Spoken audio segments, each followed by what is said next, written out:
guys মামাই কিবা এটা কৈছে আহক অলপ শুনো আৰু আপোনালোকে শুনক কেনেকুৱা লাগেনো আজি যদি মই কংগ্ৰেছত থাকিলোহেঁতেন মই ঢাক্কা দি ষ্টেজৰ পৰা নামাই দিলোহেঁতেন এইটো আপোনাক কোৱা কথা আপুনি নোৱাৰে ধেত মিছা কথা নক'ব আকৌ এনেকৈ যি ধৰণে কালি নাচিছে দেখি কিবা অদ্ভুত লগা নাই জানো তেওঁ নচাটো ভালে লাগিছে আপুনি কোৱাটোৱে ভাল লগা নাই আপোনাৰ মুখত এইটো শোভা নিদিয়ে মানে শোভা নিদিয়ে গম পাইছে সেই বাকী কেইজনে লগত যে নাচিছে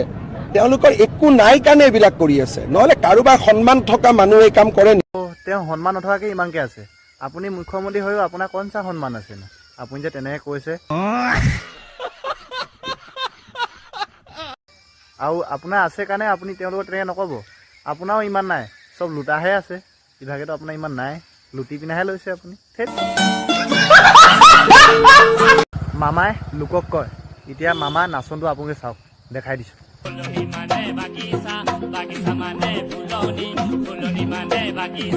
বাগিচা মানে ফুলনি